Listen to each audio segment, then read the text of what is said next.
माता शिशूनां निधनं सुतानां निशम्य घोरं परितप्यमाना तदा रुदुद्वास्पकलाः कुलांक्षी तां सात्वयन्नाह किरीटमाली। जोर जोर से रोने लगी। अर्जुन से कह रही है कि स्वामी, ये छोटे छोटे बालकों से भला किसका बैर हो सकता है?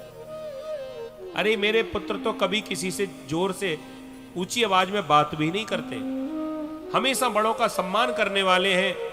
आखिर ये किसने किया होगा? एक मां का क्या हाल हो रहा होगा हम सब समझ सकते हैं। एक मां अपने पुत्र को इस प्रकार कैसे देख सकती है? मां और बेटे का तो संबंध ही ऐसा है, थोड़ी देर के लिए उसका पुत्र उसकी आंखों से ओझल हो जाए, मां छटपटा जाती है। स्कूल पढ़ने वाला बेटा जब आधा घंटा लेट हो जाए ना घर आने में, ऐसा लगता है कि मां के प्राण निकल गए। और उस द्रौपदी का क्या हाल हो रहा होगा? उसके एक नहीं 5-5 बेटा उसी के सामने मृत अवस्था में पड़े हों, जिनकी निर्मम हत्या कर दी गई हो। भला द्रौपदी का आज इतना कष्ट अर्जुन ने जब देखा, अर्जुन ने कहा, मैं तुम्हारे पुत्रों को वापस तो नहीं ला सकता। बोलिए भक्तवत्सल भगवान की।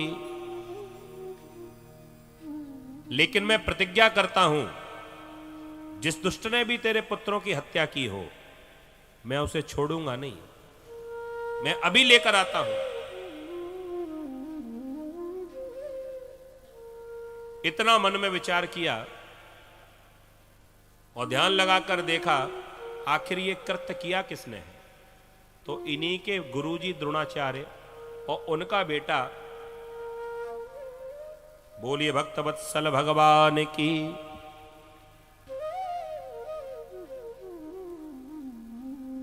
एक बार जोरदार तालियां बजाकर जिन्होंने व्यासपीठ का भागवत जी का स्वागत किया है, बहुत बहुत धन्यवाद। साधु सियावर रामचंद्र भगवान की।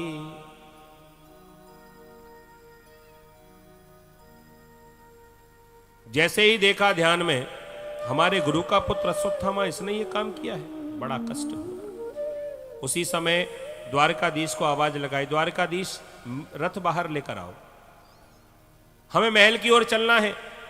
भगवान ने रथ बाहर निकाला, अर्जुन चढ़ गए, महल की ओर रथ ले चलो। भगवान ने रथ दौड़ाया। जब पता चला कि द्वारकाधीश और अर्जुन दोनों महल की ओर आ रहे हैं, अश्वत्थामा को लगा कि मैं मारा जाऊंगा, महल से निकलकर अपने प्राण बचाकर भागने लगा।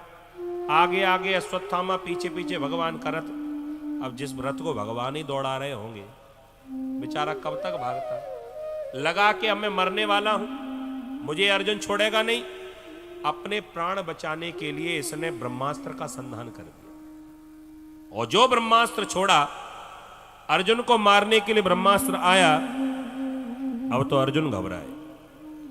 अर्जुन ने भगवान से प्रार्थना की, कृष्ण कृष्ण कृष्ण महाबाहो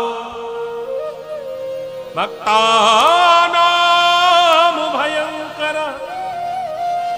त्वमेको दय्यमानानां अपवर्गो से संसरते। कृष्ण कृष्ण महाबाहो, हे प्रभु मेरी रक्षा करो, हे कृष्ण मुझे बचाओ। भगवान ने कहा, अब क्या हुआ? अरे सामने से ब्रह्मास्त्र आ रहा है मारने के लिए, अब क्या करूं? मेरे तरकस में अब ऐसा कोई बाण नहीं है जो ब्रह्मास्त्र का सामना कर सके। भगवान ने कहा, तो तुम भी ब्रह्मास्त्र चला दो। ब्रह्मास्त्र का कोई विकल्प नहीं है, तो ब्रह्मास्त्र को शांत करने के लिए ब्रह्मास्त्र से ही सामना करना पड़ेगा। जैसे पैर में कांटा लग जाए, भगवान का समझाने का तरीका देखो। जब पैर में कांटा लग जाए तो दूसरे कांटे से ही वो कांटा निकाला जाता है। ऐसे ही ब्रह्मास्त्र का विकल्प तो नहीं है, लेकिन शांत करने के लिए ब्रह्मास्त्र का ही प्रयोग करो। और तुम्हारे गुरु ने तो तुम्हें दोनों विद्या सिखाई है। तुम्हें ब्रह्मास्त्र चलाना, ब्रह्मास्त्र ही नहीं, अर्जुन के पास ऐसी विद्या है कि कोई भी अस्त्र अगर तीर कमान से छूट गया और लक्ष्य तक ना पहुंचे और मूड बदल जाए कि भैया इसे छोड़ो मत मारो, तो बीच में ही वापस भी लौट आ सकता है। तो कह दिया तुम्हें तो दोनों ही विद्या आती हैं, तो क्यों ना इसे शांत कर दो। गुरु जी का ध्यान किया, ब्रह्मास्त्र को संधान किया। दोनों ब्रह्मास्त्र आपस में टकराने से पहले सोचा कि कहीं प्रलय ना आ जाए, शांत कर दिया। जाकर अश्वत्थामा को पकड़ लिया, घसीटते हुए ले जाकर द्रौपदी के सामने डाल दिया, और जो तलवार निकालकर गर्दन काटना ही चाह रहा था। माताओं का हृदय बड़ा कोमल होता है। अपने पुत्रों के लिए रो रही थी द्रौपदी, लेकिन जब वो हत्यारा सामने आया और पति इतना सामर्थ्यवान है कि उसका भी गला काट सकता है, लेकिन धन्य द्रौपदी अपने पुत्रों का दुख भूल गई और दौड़कर अश्वत्थामा को बचाने लगी। उवाच चाहसहन्तस्य बंधनानयनं सती मुच्चितामेष ब्राह्मणो नितरां गुरु। अश्वत्थामा को बचा रही है। महाराज स्वामी मैं आपके हाथ जोड़ती हूं, आप इसे मत मारो। अर्जुन ने कहा होश में भी हो, ये वही हत्यारा है जिसने तेरे 5 बेटाओं को मारा, और तुम अब इस हत्यारे को बचाना चाहती हो, क्या कर रही हो? आंखों में आंसू आ गए और रोते हुए कह दिया स्वामी मैं इस दुष्ट को नहीं बचाना चाहती हूं, मैं तो एक मां के ऊपर दया करना चाहती हूं कि जैसे मैं आज रो रही हूं अपने पुत्र के वियोग में, मैं प्रभु से प्रार्थना करती हूं दुनिया में किसी भी मां को कोई भी दुख मिल जाए, गरीबी मिल जाए, लेकिन किसी मां को उसके बेटे का वियोग ना मिले, उस मां का बेटा उस मां से कभी दूर ना हो, बस मैं इतना ही प्रार्थना करती हूं। अरे महाराज जो इसने कर दिया वो तो कर ही दिया, लेकिन मैं इतनी प्रार्थना करती हूं, ये तो चलो आपने इसका गर्दन इसका गला भी काट दिया, उससे क्या लाभ होगा?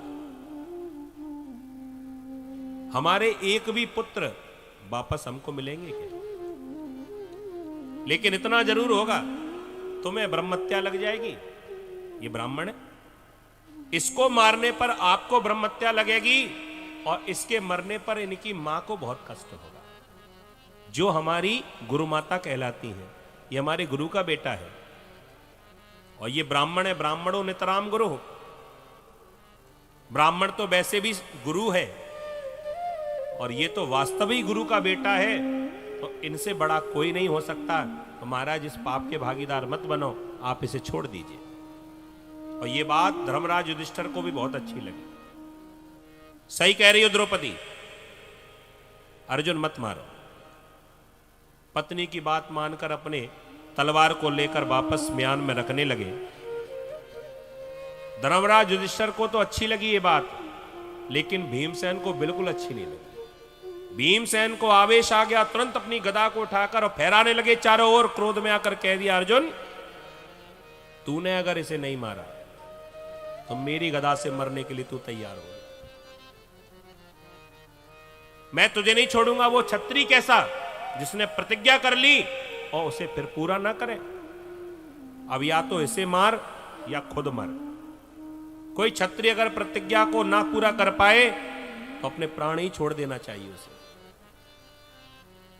अर्जुन ने अपना माथा ठोका, धर्म संकट में फंस गए। अब क्या किया जाए? भगवान से प्रार्थना की, प्रभु आप ही बताओ। भगवान ने इशारे में कहा, हम तो पहले ही कह रहे थे आतंकवादी मिल जाए तो तुरंत ही मार दो, लेकिन तुमने मारा नहीं। अब उसकी फिर दामाद की तरह खुशामद करनी पड़ेगी, सालों साल केस चलता रहेगा, और हो सकता है कि बाद में ये भी कह दिया जाए ये तो भटके हुए हैं, ये तो बालक हैं, छोड़ दो है? अब भटके हुए कि सटके हुए हैं? जो भारत माता की सेवा करने वाले जवान के ऊपर पत्थर ही मार रहे हो, भला वो कभी भटके हो सकते हैं? भटक तो गए हैं, खैर रास्ते से भटक गए हैं। अरे जो अपने देश का नहीं हुआ, जो अपनी भारत माता का लाल नहीं हुआ, उसे इस देश में रहने की जरूरत ही नहीं। लेकिन इस बात को अगर कोई कह दे तो कहते अरे तुम तो संप्रदाय भड़काते, संप्रदायवादी हो। अरे भैया संप्रदायवादी नहीं है, हम लोग इस देश में रहते हैं, हमें अपने देश से प्रेम है। और आज सबको स्वतंत्रता है, सभी को स्वतंत्रता। दुनिया में कोई भी व्यक्ति आकर हमारे बारे में, हमारे धर्म के बारे में कुछ भी अनाप शनाप बककर तो चला जाता है। बड़े बड़े पद पर रहने वाले व्यक्ति, बड़े बड़े पद पर रहने वाले पढ़े लिखे, और उनको इस देश में रहने में डर लगता है। कहते हैं कि अरे इस देश में अब नहीं रहना चाहिए, तो चले जाओ, अफगानिस्तान चले जाओ ना, वहां बिल्कुल डर नहीं। काबुल चले जाओ, वहां कोई भय नहीं है। विचार करने की बात है। जिस देश में रहते हैं, जिस थाली में खा रहे हैं, उसी में छेद कर रहे हैं, थोड़े से प्रलोभन के कारण। भगवान ने कहा देखो जी, अब नियम तो यह है कि ब्रह्म बंधुर न हंतव्य, ब्राह्मण को मारना नहीं चाहिए, पाप लगता है। अर्जुन ने कहा तो छोड़ दे। भगवान ने झट्टे ही दूसरी बात कह दी, आता ताई बदारहण। ब्राह्मण को मारने का पाप लगता है और दुष्ट को छोड़ने का पाप लगता है। अर्जुन ने माथा ठोका, ये तो दोनों ही है, कि ब्राह्मण भी है और ये अपराधी भी है। भीमसेन ने जब ये बातें सुनी, भीमसेन कहने लगा महाराज आपके जैसे दो चार मजिस्ट्रेट हो जाएं तो देश का बेड़ा ही पार हो जाए। अरे महाराज साफ साफ बताओ ना, मार देना चाहिए, छोड़ देना चाहिए? भगवान ने कहा कि देखो गीता का ज्ञान हमने अर्जुन को दिया है, क्या करना है ये अर्जुन भली भांति जानते हैं।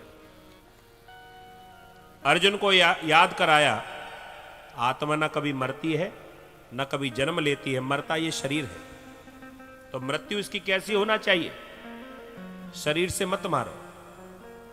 और ये ब्राह्मण है, और ब्राह्मण का मरना किसे कहते हैं?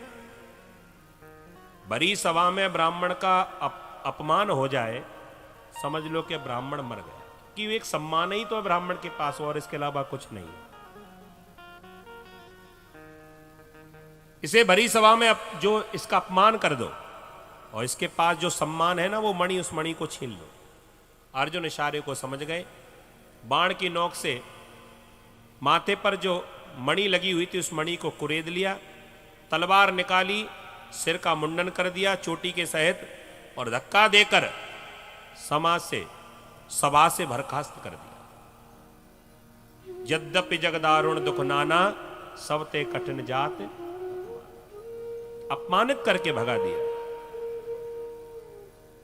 अश्वत्थामा जब वहां से भगा दिया गया, अपना इतना अपमान इसको महसूस हुआ,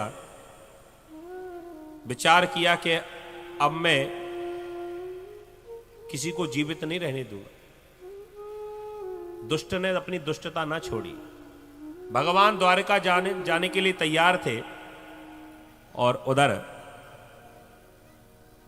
अभिमन्यु की पत्नी उत्तरा, ये गर्भवती थी, इसको पुत्र होने वाला था। लेकिन अश्वत्थामा ने विचार किया कि मेरा आज इतना अपमान किया गया, 5 को तो पहले ही मार चुका हूं, एक और है जो अभी होने वाला है। अभिमन्यु तो महाभारत के युद्ध में मारा गया, और इनकी पत्नी उत्तरा गर्भवती है। अगर ये बालक हो गया तो ये वंश फिर बढ़ेगा, तो क्यों ना उत्तरा के गर्भ को नष्ट कर दिया जाए। आज भगवान द्वारका जाने की तैयारी कर रहे हैं, और सामने से उत्तरा आई। पाहि पाहि महायोगिन, देव देव जगतपते, नान्यं तद्भयं पश्ये यत्र मृत्युः परस्परम। देखा अचानक सामने अबला चली है आ रही, अभिमन्यु भार्या उत्तरा मन में अधिक घबरा रही। भगवान रथ पर पैर रख ही रहे थे कि इतने में सामने से दौड़ी दौड़ी आई, महाराज मुझे बचाइए। भगवान ने कहा क्या हुआ तुम्हें? अरे ये मेरे पीछे ब्रह्मास्त्र पड़ा हुआ है, मेरा गर्भ नष्ट होने वाला है महाराज। भगवान ने कहा फिर तो बड़ी समस्या है, मैं तो कभी किसी के गर्भ में जाता ही नहीं हूं। बात भी सही है, भगवान कभी अपनी मैया देवकी के गर्भ में भी नहीं गए। बड़े बड़े विद्वान इसी बात को कहते हैं कि भगवान कभी किसी के गर्भ में नहीं गए।